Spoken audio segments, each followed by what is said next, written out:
Assalamualaikum warahmatullahi wabarakatuh. Selamat pagi teman-teman, dimanapun Anda sedang berada saat ini. Berjumpa lagi dengan saya, Arif RH,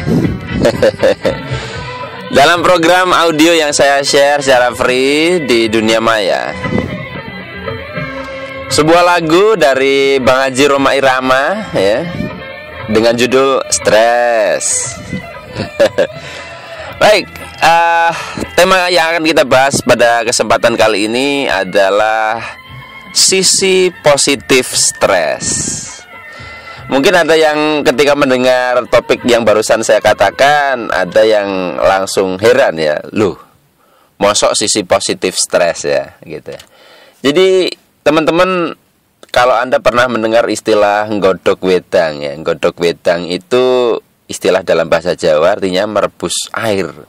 Tapi ternyata wedang itu adalah air yang sudah dimasak. Kok godok wedang? Artinya merebus air yang sudah direbus. Itu sebenarnya kan keliru ya. Tapi sudah terlanjur diucapkan begitu. Nah, sama seperti stres. Jadi kata stres ini sudah terlanjur di masyarakat dipahami sebagai sesuatu yang murni hanya negatif saja. Padahal sejatinya stres ini juga ada sisi positifnya. Ingat teman-teman, segala sesuatu di alam semesta selalu ada plus dan min. Ya, selalu ada plus dan min. Lampu itu kalau nggak ada plus dan min ya nggak bisa menyala kan. Nah, jadi itulah kehidupan. Nah, kenapa sih kok stres ada sisi lain, teman-teman? Jadi stres ini kan bahasa sederhananya kalau kita terjemahkan secara bahasa itu artinya tekanan ya, stres, tekanan. Kenapa sih tidak semua tekanan berdampak jelek? Karena kalau kita lihat keseharian kita ya, dalam keadaan tertentu, dalam kondisi tertekan, bukankah kita mampu mengeluarkan kemampuan yang tidak biasa? Misalnya saya pernah nonton di televisi, ada seorang ibu-ibu yang yang kecelakaan, kemudian bayinya ini dalam kondisi bahaya ya, tertindih oleh di dalam mobil itu, dan untuk mengeluarkan si bayi, si ibu harus mengangkat beban yang sangat berat. Nah, anehnya dalam keadaan itu si ibu ini bisa melakukannya, tapi dalam kesempatan biasa belum tentu loh bisa melakukannya. Contoh sederhana, misalkan Anda sedang biasa jalan gitu, dan Anda bukan seorang pelari, tiba-tiba Anda dikejar oleh anjing. Di saat seperti itu bisa saja loh Anda mampu berlari lebih cepat berlipat-lipat dari biasanya. Inilah yang saya sebut bahwa kadang stres ini mengeluarkan sisi positif yang namanya the power of kepepet ya. Jadi dalam keadaan terdesak, manusia mampu mengeluarkan sesuatu yang luar biasa. Nah, kalau misalkan saya ibaratkan ada dua pegas ya, dua-duanya sama kelenturannya, tingginya sama, kemudian saya taruh vertikal dua-duanya. Yang satu saya tekan hanya sedikit saja, yang satu saya berikan tekanan atau saya berikan stres lebih banyak, bahkan sampai mendekati dasar lantai misalnya. Di saat yang sama saya melepaskan tekanan pada kedua per itu. Ketika saya lepaskan, mana per yang melenting ke atas lebih tinggi?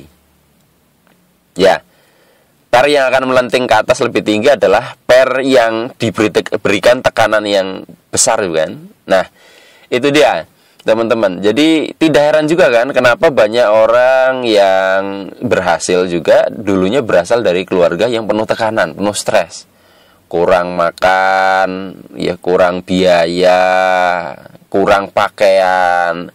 Itu yang membuat mereka akhirnya mengeluarkan kemampuan terbaik mereka untuk merubah hidupnya. Seringkali kalau orang yang hidupnya sudah mapan, mungkin ya keluarganya sudah kaya, kadang ya, nggak selalu, kadang dia itu tidak ada the power of kepepet, jadi dia hanya dompleng saja atas nama besar dari keluarganya, tidak mengeluarkan kemampuan terbaiknya. Nah, sebenarnya dari pembahasan tentang stres ini, stres itu memang ada dua sebenarnya, yaitu ada yang disebut sebagai distress, ya, yaitu stres yang mengarahkan seseorang jadi tidak berdaya atau bahkan ke perilaku negatif. Kemudian ada yang namanya eustress. Eustress itu adalah stres yang memberikan hasil atau yang membuat seseorang jadi berdaya atau positif. Ini yang kita bahas tadi. Jadi kalau misalnya ada orang tertekan, kena masalah, kemudian dia bunuh diri, kemudian dia mengkonsumsi obat-obat terlarang, itu adalah distress. Artinya stres yang membuat dia tidak berdaya. Sementara eustress itu kalau misalkan seseorang dengan bermacam-macam problematika kehidupan mampu membuat dia justru berprestasi dengan sangat luar biasa. Itu yang namanya eustress. Jadi pada dasarnya stres itu sendiri netral ya. Sebuah tekanan itu netral dan itu bisa membuat seseorang jadi berdaya atau tidak. Jadi kembali ke orangnya. Kembali ke orangnya itu sendiri. Nah, jadi kalau teman-teman belum pernah mendengar, ada istilah coping ya. Coping ini adalah kemampuan seseorang dalam mengelola stres. Jadi kalau seseorang copingnya nih ya, kapasitas copingnya ini bagus, sering dilatih, maka dia akan membuat stres ini justru menjadi sebuah kekuatan bagi dirinya, bukan malah membuat tidak berdaya. Ini karena latihan. Jadi mekanisme coping ini dilatih. Latihannya di mana? Ya saat kita hidup ini. Ya remah-remah kecilnya, contohnya ketika Anda mau ujian sekolah, Anda disuruh maju ke depan, ada tugas suruh presentasi, mau ujian nasional, ujian skripsi, itu sebenarnya remah-remah melatih mekanisme coping. Jadi kalau ada yang bilang, Pak saya sekolah kok nggak dapat apa-apa, ya ijazahnya nggak dipakai. Ya mungkin ijazahnya nggak dipakai, tetapi proses di dalam sekolah itu yang melatih mekanisme coping Anda sudah terbiasa dengan tekanan, menjadi meluas, menjadi kuat, sehingga suatu saat ketika ada stres yang lebih besar dalam kehidupan bermasyarakat, Anda jadi lebih mampu untuk mengarahkannya jadi eustress. Nah, stres ini menjadi penting juga terkait dengan begini. Banyak orang jadi tidak berdaya itu terjebak untuk menanyakan caranya. Pak, kalau begini caranya gimana? Kalau gitu caranya gimana? Pernah ada satu yang nanya, Pak, kalau misalkan kita ingin bahagia itu gimana? Mengelola pikiran dan emosi, caranya bagaimana?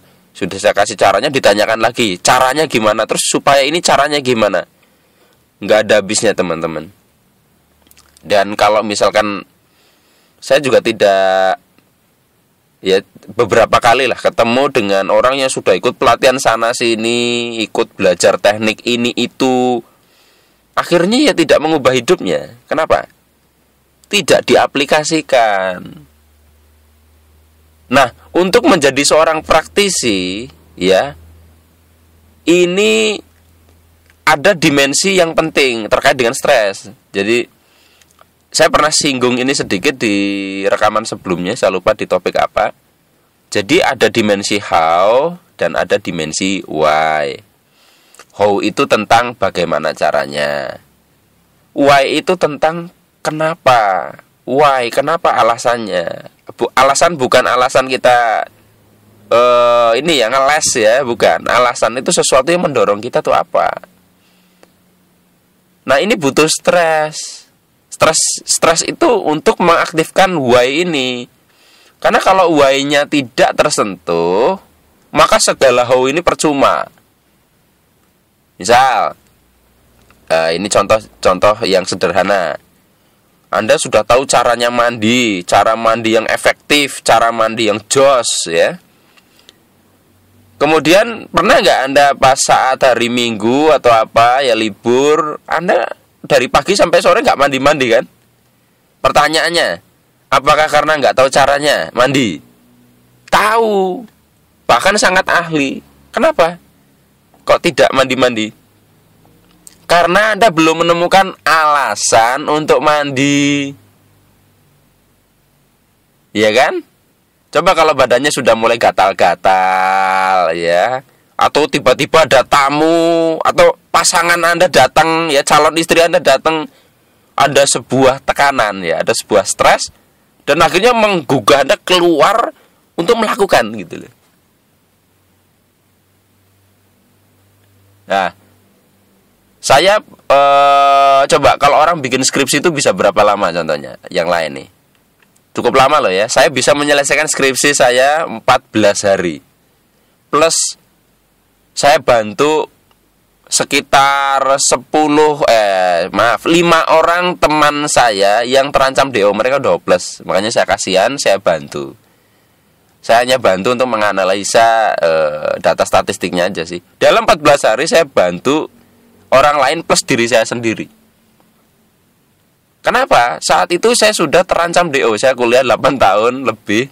Saya sudah dipanggil oleh pembantu rektor 1-2 kali. Jadi saya harus lulus. Disitulah sebuah stres kan. Saya diancam DO tanggal 1 tanggal 1 apa? 1 Oktober. Jadi saya waktu itu lulus tanggal 30 September. Ya, terjadi gerakan September 30, teman-teman. Ya itu karena harus lulus. Gimana caranya? Urusan belakangan. Pokoknya just do it. Lakukan dulu yang bisa dilakukan sekarang. Itu dia. Stres itu membuat kita tidak berpanjang angan-angan, khawatir. Pokoknya lakukan dulu sekarang. Itu. Akhirnya bisa lulus 14 hari. Kenapa? Pagi revisi, siang maju ke dosen, diorek-orek, pulang langsung perbaiki, maju lagi. Setiap hari begitu. Coba kalau misalkan tidak ada sebuah stres berupa ancaman DO, belum tentu loh mahasiswa dalam keadaan biasa mau melakukan begitu. Jadi teman-teman, segala yang terjadi dalam hidup Anda saat ini yang Anda sebut mungkin sebagai masalah yang menekan diri Anda, sekali lagi kehidupan itu sebenarnya merangkul kita kok untuk mengeluarkan yang terbaik dari kita. Kehidupan itu menekan kita untuk mengeluarkan yang terbaik dari kita. Seperti Anda kalau mau sikat gigi, odolnya ya kudu dipencet, maka melotot ya keluar itu odolnya. Seorang ibu mau mengeluarkan bayinya, dia ya ngeden untuk mengeluarkan Anda ke dunia. Ya, dipaksa. Jadi tidak semua pemaksaan juga buruk. Nah, ketika kita sudah menyadari hal ini, maka segala bentuk persoalan itu tidak kita lihat sebagai persoalan, kita lihat sebagai tantangan. Dan game kehidupan ya begitu. Kalau Anda main PlayStation misalnya ya, game itu ya, PlayStation atau Nintendo, Anda main satu game, bukankah yang bikin asik itu kan setiap naik level itu kan rintangannya itunya kan jadi lebih menantang kita kan. Monsternya lebih kuat gitu. Dan kita bisa mampu finish kan. Nah, kalau misalkan Anda main game lalu setiap naik level dan musuh atau monsternya tambah lemah, menarik nggak game gitu? Anda jadi malas mainnya. Oh, buktinya Anda kalau sudah menuntaskan semua level, Anda malas main gamenya kan? Iya. Saya main game Pokopeng di line itu ya. Pencapaian skor itu menjadi berlipat ketika ada stres. Saya ada satu teman yang bersaing di situ. Namanya Mas Pandu. Jadi saya bisa memecahkan rekor saya misalkan 400 ya. Ketika Pandu nyalip jadi 500, saya bisa memecahkan rekor saya sendiri plus ngalahkan teman saya. Jadi kadang kita butuh stres untuk itu tadi, bahkan melampaui rekor yang kita buat sendiri. Nah teman-teman, yuk kita sama-sama ubah sudut pandang kita tentang kehidupan, tentang apa yang disebut masalah. Ya, namanya skripsi itu bukankah selesai bisa dibikin karena di depannya ada perumusan masalah. Kalau nggak ada masalahnya apa bisa bikin skripsi dan bisa lulus? Jadi masalah itu sebenarnya adalah suatu mekanisme kehidupan untuk memberikan tekanan kepada kita dengan harapan kita mampu mengubah itu untuk mengeluarkan sesuatu yang terbaik dari dalam diri. Jika saat ini masalah tersebut malah membuat Anda tidak berdaya, cek lagi apakah ada yang keliru dalam kita memandang itu, atau justru sudut pandang Anda menganggap bahwa hidup itu masalah. Bukan, sebenarnya kehidupan itu adalah sebuah sarana, bahkan kepanjangan ya, alam semesta ini kepanjangan tangan Sang Pencipta untuk selalu mengeluarkan yang terbaik dari dalam diri kita. Itulah stres. Jadi sisi positif dari stres adalah untuk mengeluarkan yang terdahsyat dari dalam diri kita masing-masing. Baik, sampai di sini teman-teman ada yang ditanyakan. Kalau misalkan Anda masih ingin mengkaji lebih jauh apa yang kita bahas ini, Anda bisa membuka artikel saya di website saya http://ikhlaspasrah.com, atau Anda bisa follow Facebook saya semogarif@gmail.com, Arif RH. Sangat memungkinkan kita bisa chatting juga di situ. Hanya ini yang bisa saya sampaikan teman-teman. Terima kasih atas perhatiannya. Mohon maaf jika ada yang kurang berkenan. Sampai jumpa di kesempatan yang lebih baik dari hari ini. Saya akhiri. Wassalamualaikum warahmatullahi wabarakatuh.